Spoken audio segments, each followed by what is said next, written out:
Okay, we're good. Are we on video? Yep. Get on over here. I should be in the picture, I think. Took notes. Okay, yes, he's ready. Okay, so we have Brian Tissue, the Director of Technology at Madison Academy. And we have Joanna Walker, Curriculum Specialist and Admissions Counselor. So thank you for coming to my interview. So the first, I guess this first question's to both of you.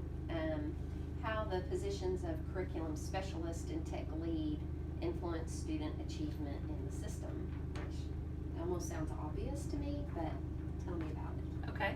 Yeah. Well, as curriculum specialist, it's my job to study the trends. So we got to get a baseline of data with standardized testing or with grades, and from there I begin to create data charts so that I can disseminate that information to administrators and to teachers. They can look for gaps, areas of improvement, and in that way we're tracking ourselves, comparing ourselves with ourselves to make sure that, and with others who are taking the similar standardized tests, Right. so that we can make sure that we're hitting on all cylinders. Okay. I work closely with the administrators in regards to the needs that they find. When we try to implement technology that helps prepare children for real life careers and is appropriate at different levels. Technology is really helpful in regards to helping children who are at risk. That really helps in improves communication. The reason it helps, I gotta start over. Yeah. We got Well, basically she finds the gaps and Yes. then you help close them up We through help- the yes. technology. Right. We also look through trends as well. It's different ways of delivering that content, Right. and the children actually manipulating every time they're on technology, they're having to visually see it, manipulate it, and re-deliver it back. Right. So Well, and then technology also helps do the assessments. correct. So, Right. yeah, okay. So how do your roles impact each school? Like we've got Little Madison Academy, we have the elementary and we have the high schools. So how does your role, I guess you're mostly middle school and high school, Right, mostly middle but school it and high has school. impacted us down It there. has. We have lots of conversations with you and with the elementary. We have a begin with the end in mind approach, and Steve and Covey begin with the end in mind. So we're a college prep school. Our kids are college bound. So we're looking at that senior and saying, okay, what are the skills the senior needs to be able to be successful in college? And because knowledge is at everyone's fingertips, you could look anything up. Right. So education has changed in that way. So we're wanting to create students who are skilled, and that can find knowledge and make judgments about it and learn how to use it, that kind of thing. Right. So in that way, Yeah. so we look at that and then we dial it back. So whatever that college-bound student needs to be able to do, then we have to go, okay, at what point do they need to know how to type, and at what point do they need to know how to figure this math problem? Exactly. Right. And so it winds up, every single grade working in concert becomes the foundation for that Right. college-bound student. Making it seamless. Absolutely, cohesive, yeah. Okay. And you're in all the schools. Yes. So my decisions is the way mine impacts is is the technology appropriate at each grade level. Once again, working closely with administration is you wouldn't want to give a MacBook Air to a second grader. Making sure that the content's delivered quickly and effectively, and trying to remove as much of the frustration from the teacher as possible. Yes, that's So important. that's my main goal. Mhm. Is to it's deliver what we gotta deliver, increase user adoption, and allow for the best experience possible. Right. For all involved. All involved, Yes. including parents. Yeah, right. So how do you determine priorities across the system so that the school's vision and the mission are accomplished? So how do you determine what's priority? I determine that based on analytic data. We have a lot of servers. The help desk is a big deal of it. When I do my budgets, I will actually categorize each help desk. Each help desk ticket is categorized. So what I'll do is I'll take and look at that compared to the conversations I've had with administration. Right. And that's typically how I build my budgets out. Okay. It is purely analytic. Right. From an academic standpoint, for the upper school, I use a collegial approach. So I rely heavily on my department chairs. They are the experts, you know, that science teacher knows her stuff. And so we have a lot of informed conversations because they have a lot of responsibility. They're gonna be the ones delivering the information. Right. And they stay on the cutting edge of how trends are changing, what's going on with the state, because we do try to follow the state course of study to the extent that it matches our mission. Right. We are a Christian school, so part of what we do, you know, our mission is to provide a quality education in a Christian environment. So that quality of education is, that mission was set by the board, and every one of us working together, we collaborate and work together to make sure that what we're offering is, again, creating that college-bound student who's ready to face the world. Right. But who also is, has been trained socially, emotionally, physically, and spiritually. Right. Because our kids are not robots. They're not just little, you know, spitting out information. We want them to be able to be, you know, successful at whatever it is that they do. Yeah. To be able to shake hands, to speak, you know, to Right. make eye contact, have social etiquette. All of those things kind of come into play. And to stick with our mission that we have, I think every decision we make has to go back to the mission. It does. So like, is that gonna accomplish our mission? Or if it's not, then maybe we Don't need to do consider it. Absolutely. Yeah. How do your roles of technology and comprehensive improvement have evolved since you first entered education? So how long have you been in education? Your whole career? 8 years. Okay. 8 years. So has it changed? I mean, Yes. technology changes Yes. all the time. Technology has gone from a nicety to a staple. And that's just about in every district. Delivering content electronically is, you know, we're almost to the point where, you know, you didn't bring your pencil. It's, you know, we're at that same level. Right. That has changed in that regard. Online curriculum has evolved tremendously in the last 2 years. Bandwidth requirements. It's a huge factor that drives a lot of the decisions in any school district. And I don't think it was that way. It wasn't that way 10 years ago. No, you're right.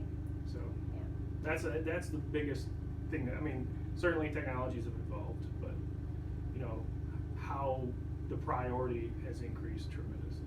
Yeah. So that'd be the biggest one.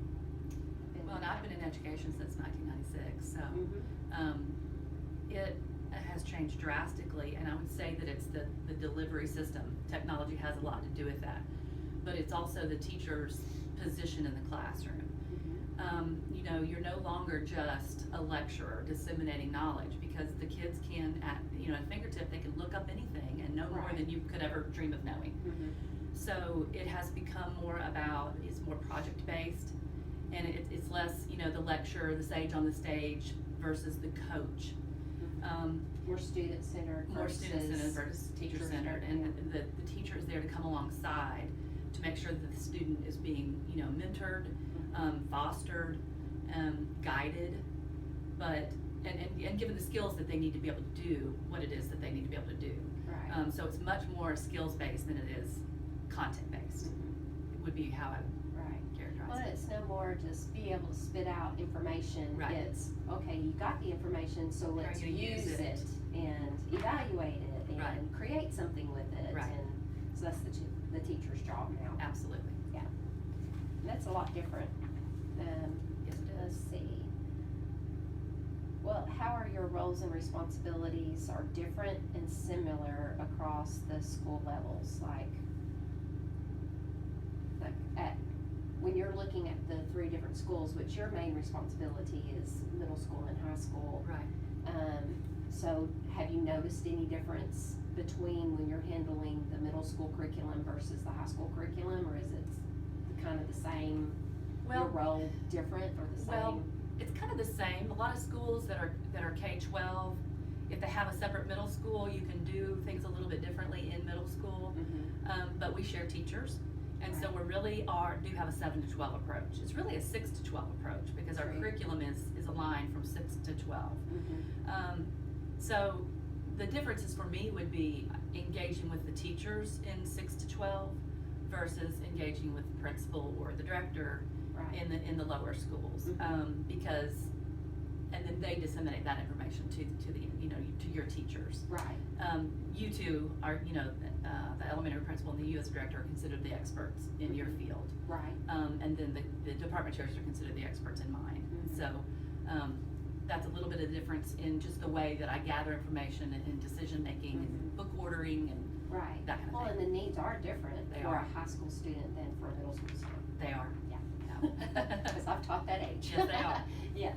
So like your roles though, like you're in all three. Mhm. So how are your roles similar or the Well, different? similarly, most of the curriculum is all delivered the same way. When it comes to brass tacks, it's all delivered pretty much the same way. The roles change, the responsibilities change when you get into the upper grades. It's more security. It's, because the maturity level changes, the knowledge level gets higher. So, I really have to watch middle school, high school, because, we're giving them more responsibility at that point. Mhm. And I feel like my job at that point is to try to guide them in the right direction. Right. And I try to replicate the high school kids with the same type of things that they would see in the real world. Mhm. They don't have access to this and this and this. Well, you wouldn't Right. you wouldn't in your first engineering job either. Yeah. Okay, so That's smart. there's that role. Mhm. The other role too, at the lower levels, is once again ease of use. Mhm. That that's not such of a priority. The ease of use. I mean, it's a priority at the high school level, but not nearly what it is. 5 and below. Right. So one good example was when we rolled the 6th grade off iPads this year, Mhm. and I was going to do 5, 6. Well, I didn't because I figured I'd start with 6th grade, and it came down to a maturity level. They couldn't remember their passwords. So the 6th grade, that's how you got to kind of approach those things, and chances are 5th grade will never get MacBook Pros. They won't get MacBooks because they can't remember passwords, and Yeah. it goes back to that ease of use. Mhm. So a lot of the ease of use is a big part of it, and Right. depending on what age the kids are at. Yeah. And also like whether they're taking their devices home with them Right. or not, or if it just stays at school. There's Mhm. more monitoring and A lot more monitoring. yeah. Okay. Let's see how we're doing here. What changes do you see need to be made, like either theoretical or practical, to have a greater impact on positive student achievement? Here or in general? Here. I think, I think it kind of applies. Okay, but here I would think in my realm is more automation. I think a lot of our administrators, we do a lot of reduplication of data. And one of my main goals this year is to cut that by 50%. When the teachers were we've got this mindset a little bit that, we're so focused at the beginning of the year and throughout the year of reduplicating data over and over and over again. And if we could automate, which I know that the technology that I've done it before, we just gotta get, we gotta get the foundation in place to do it. Mhm. Once we automate, we can start focusing, right now technology rules us a little bit, not the other way around. And if we can break away from that dependency and let it do it in the background, we can start focusing on other things. And it's hard to quantify what would improve, but things will get better as that duplication of data decreases. Yeah. Okay. What about you? Well, from a curriculum standpoint, one of the challenges that we have is the size of our school. And let's say each grade level is 70 kids. Well, with those 70 kids, they're paying for their education, and you want it to be competitive with what they could get for free in the public school system. Mhm. At the same time, we can't offer everything that the public school offers because they have funding and they have larger, grade levels. They can offer all these things. So our pendulum has kind of swung a little bit too far to where our tendrils as far as an upper school as to what we're offering are stretching out too thin, Mhm. and we're not doing everything really well. So there's a constant, I guess, back and forth as to, we want to make sure that what we're offering is high quality, and we want to stay competitive as far as elective offerings and academic offerings go. So I'm constantly, every year looking at, okay, is this class super important? Do we need to continue offering? I know kids like it, but is it getting us where they need to go? Or Right. kids may not like this class, but do they need it? Have we chunked it for no reason? Yeah. And so there's just a constant honing. Mhm. Will never be perfect. Right. And everything's based on your personnel and what your personnel is able to do. Right. But in a perfect world, as far as just theoretically, we would be able to offer a well-balanced curriculum that's where we're doing everything that we do well. Yes. And that's And the everything challenge. we do well is what they need. Exactly. Yeah. What school doesn't want that, right? Right. Exactly. Okay, last question. How have your positions impacted the decision-making of the school, like the school leaders, such as the principal or the president or the school board, and if so, in what way? I think the decisions and the implementations that we've done in the last 2 years, I would hope has opened up the door to more of, we're less worried about how the network's gonna behave. Yes. We're less worried about reliability, the robustness. It really opens the door to more intense curriculum, more overhead, more internet-based stuff. Where I can comfortably say, for the most part, if an administrator came to me and goes, "Hey, can we do this?" I'm like, "Yeah, sure, go for it." It gives. I hope that the changes that we've delivered in the last year have really opened the door. Like last year, we couldn't have Moby Max. This year, we had no problem implementing it. Yeah. That's where I'm hoping that the biggest decision's been made is, they may have felt hamstrung before. Mhm. How deep can we really get in technology? And now I feel like it's as deep as you want to go. Right. Yeah. I feel like the school board trusts your decisions and like Yeah. what we can do and keeping the safety. Yeah, keeping the safety there, keeping the bandwidth up. Because our school board is really good about, like, we're not the experts in education, so we're putting experts and we trust our experts. Yes. Absolutely. So, and I appreciate that. Yeah, absolutely. So, From my perspective, the first move that I made that was the most valuable for me was to hold a parent meeting, to listen. Because before that, I felt like maybe parents had not, there are stakeholders as well. Right. And they needed a voice in what we're offering. And because of that, I learned so much about what parents what their expectations were, what they would like for us to offer, what they felt like their kids needed. And when I had that stakeholder feedback and was able to take that then to administration, to the president, then it was like, look, this is what our stakeholders are wanting. And we can offer it. We have this personnel, we have this capacity, such things as life skills class like driver's ed, dual enroll classes, personal finance, kids who were, graduating who didn't know how to balance a checkbook, they had a lot of head knowledge, but not a lot of walking around knowledge. Yes. And we learned that our parents, though our kids are college prep, they want them to be successful adults. Yeah. And so I do feel like we have a little stronger balance now between academics and life skills things. That was important to our parents. They were having to go somewhere else to find those things. Right. And pay more money. And pay more money when they're already paying for an education here. So ACT prep, all of the things that we've added that we feel like are good, high quality elective choices that our parents are glad that we've offered. And so Right. to that extent, I feel like that's where, that's been the most influence that I've had is to get that parent, that stakeholder feedback, which sounds a loud bell to Right. administrators because all of us want to make sure that, our stakeholders are So satisfied. because you did the legwork, then, when you go to the president, you've got your evidence there and Right. he listens. Absolutely. And then therefore the board listens. Absolutely. Because all they're asking us to do is just be professional. Do a good job, that's right. Yeah. All right, well, thank you very much.